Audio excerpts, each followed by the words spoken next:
Halo Gides, hari ini kita mau bahas sebuah handphone yang dipakai sama James Bond di film terbarunya yang akan datang. Ini adalah Nokia 8.3 5G.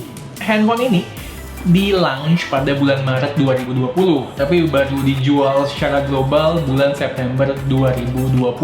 Gapnya itu cukup lama ya. Gue sih mikirnya mungkin mereka tadinya mau mulai menjualnya ini barengan saat film James Bond dirilis, men. Tapi seperti yang kita ketahui, film James Bond yang terbaru ditunda sampai sekarang belum rilis, ya kan? Kabarnya tahun depan. Ya nggak mungkin kan mereka nunggu sampai tahun depan keburu basi. FYI aja, dulunya kan serinya Nokia yang flagship adalah seri 8, tapi sejak keluar Nokia 9 PureView ya seri 8 ini diturunin kastanya menjadi premium mid-range. Sama halnya seperti Nokia 8.3 ini. By the way, K2 Gadgets tuh belum pernah melewati seri 8 dan seri 9-nya Nokia yang di launch secara global. Anyway, yang bikin kita penasaran adalah bagus gak sih Nokia 8.3 ini? Kedepannya kami bakalan nyebut handphone ini Nokia 8.3 aja ya, biar nggak kepanjangan namanya. Yang penting kan diingat aja, udah ada 5G-nya. Pertama kali megang handphone ini, kami kirain baik frame maupun bodi bagian belakangnya terbuat dari plastik.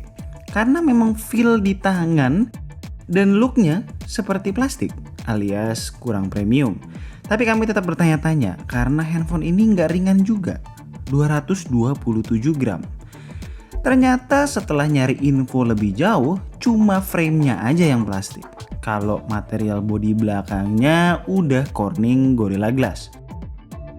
Satu hal yang kami suka dari desain Nokia 8.3 adalah warnanya yang kalem, Polar Night. Di sisi kiri frame Nokia 8.3 ada satu button. Ini bukan power button, melainkan tombol dedicated untuk Google Assistant. Buat yang nggak mau menggunakannya, santai aja, bisa di-disable. Cuma sayangnya nggak bisa di-remap, jadi kegunaannya kurang maksimal. Sensor fingerprintnya berada di posisi favorit kami, nyatu dengan power button. Responnya dari layar mati nggak terlalu cepet, tapi akurasinya termasuk oke. Nggak kayak kebanyakan premium mid-range yang mulai melupakan headphone jack dan SD card, Nokia 8.3 masih mempertahankan keduanya. Dengan catatan, SIM tray-nya hybrid, bukan triple slot. Speakernya sendiri belum stereo dan kualitas output audionya standar aja. Bass-nya minimal, treble yang lebih dominan. Melihat bagian depan yang langsung muncul di pikiran kami, kok rada ketinggalan ya. Bezelnya masih cukup tebal, khususnya bagian bawah, sama halnya dengan panel yang digunakan. Masih IPS LCD dan nggak ada fitur high refresh rate. Sisi positifnya, panel IPS sendiri cukup bagus. Memang masih ada shadow khas layar IPS, namun minimal. Lalu udah nggak menggunakan notch lagi, jadi masih adalah sisi kekiniannya. Ukuran layarnya gede, 6,81 inch. Resolusinya udah Full HD Plus dan mendukung streaming konten HD di Netflix. Color mode di Nokia 8.3 itu dynamic, artinya bakalan adjust otomatis sesuai jenis konten yang ditampilkan. Overall, untuk penggunaan sehari-hari, menikmati berbagai konten, layarnya nggak ada masalah. Viewing angle dan outdoor readability-nya pun aman. Tapi ya nggak menampik, terkadang kami merindukan karakteristik OLED yang lebih pekat warna hitamnya dan punchy reproduksi warnanya. Ketahanan baterai dari handphone Nokia ini bagus banget. Baterainya nggak super jumbo, 4500 mAh. Tapi dengan pemakaian medium to heavy, kami bisa dapetin SOT 6,5 jam. Dengan masa pakai 36 jam. Itu juga masih nyisa 9%, artinya minimal SOT-nya bisa 7 jam. Nggak perlu ngecas setiap malam juga, nggak ada masalah. Ini pasti ada pengaruhnya dari penggunaan Android One yang ringan dan lincah. Mengingat chargernya cuma 18 watt, jangan tunggu sampai habis baru dicas. Buat yang penasaran, untuk quick top up 30 menit bisa ngisi 30%. Ya lumayan lah. Nggak durabilitas baterainya aja yang bagus, tapi performanya juga cakep. Tentu karena prosesornya menggunakan Snapdragon 765G. Memang bukan prosesor flagship, tapi nggak bisa ditampik ini adalah prosesor mid-range mainstream terbaik saat ini. Mungkin kalau handphone ini dikeluarkan segera setelah diumumkan di Q1 2020, momentumnya itu sebenarnya lebih pas, terkesan lebih fresh. Sekarang juga belum ada sih suksesor yang bener-bener fresh untuk 765G. Kalau 768G itu kan sebenarnya basisnya masih sama dengan 765G. Sehari-hari berselancar di UI berasa snappy, tentunya ada andil dari vanilla Android yang secara umum lebih light juga. Downside-nya minim fitur. Main game juga udah mumpuni selama nggak kalian bandingin dengan flagship. FYI, varian yang kami beli dari Gondrai Store ini adalah versi tertinggi dari Nokia 8.3 5G, 8128. Jangan lupa, Nokia 8.3 nggak punya fitur wireless charging maupun IP rating. Kita belum bahas nih, kameranya. Total kamera Nokia 8.3 ada 4. Kalau pakai istilah Nokia, Pure View Quad Camera Imaging System with Zeiss Optics. Kamera utama 64 megapiksel, lensa ultrawide 12 megapiksel dan dua kamera 2 megapiksel, masing-masing untuk foto bokeh dan makro. Yang menarik dari kamera Nokia 8.3 ini untuk urusan videografi adalah ada yang namanya Cinema Mode. Cinema Mode berarti kita merekam dengan rasio 21:9 dan opsi frame rate-nya hanya 24 fps saja. Untuk resolusinya mulai dari 2K sampai dengan 4K. Yang jauh lebih menarik lagi adalah kemampuan untuk merekam video dalam format H-Log. Jadi nanti bisa kita color grade lagi. Yang nggak cuma itu aja, kita juga sambil merekam bisa ngatur beberapa parameternya seperti AWB, autofocus, exposure, ISO, dan lain-lain secara intuitif dengan UI khas Nokia. Kalau males ngotak-ngatik, opsi perekaman video mode normalnya tetap reliable kok. Footage ini memang rada noisy dikarenakan kondisi pencahayaan di lokasi.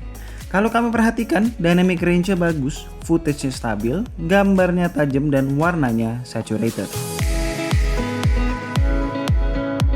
Nah, udah lama ya kita nggak syuting di tempat syuting yang dulu kita sering syuting pas awal-awal di Kortado di daerah Binus Syahdan. Akhirnya bisa main kesini lagi, senang banget. Saran gue, abis jepret foto jangan langsung buru-buru diangkat handphonenya. Tunggu sebentar, kalau nggak jadi bebayang gitu fotonya. Processing HDR-nya soalnya butuh waktu. Foto anak-anak atau moving object bakalan susah. Ngomongin HDR, fitur ini bisa buat foto dari Nokia 8.3 berasa overprocessed. Mematikan fitur ini membantu membuat foto jadi lebih natural, tapi dynamic range-nya juga nggak balance pastinya. Berlaku untuk kamera selfie juga nih. Jadi coba-cobain aja mana yang paling pas untuk scene yang mau dijepret.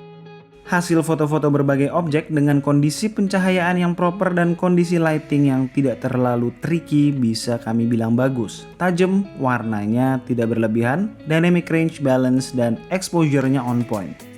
Hal yang sama masih berlaku juga untuk lensa ultrawide. Memang ada penurunan kualitas jelas, kan beda spek lensa, tapi ya nggak jomplang kayak di kebanyakan handphone mid-range. Masuk ke low light, night mode jelas membantu. Nyulap foto jelek jadi better. Ngangkat warna, brightness, benerin exposure, dan meningkatkan ketajaman. Tapi khusus urusan ketajaman, susah buat ngangkatnya kalau udah ketemu objek orang. Night mode-nya bisa dipakai di lensa ultrawide juga.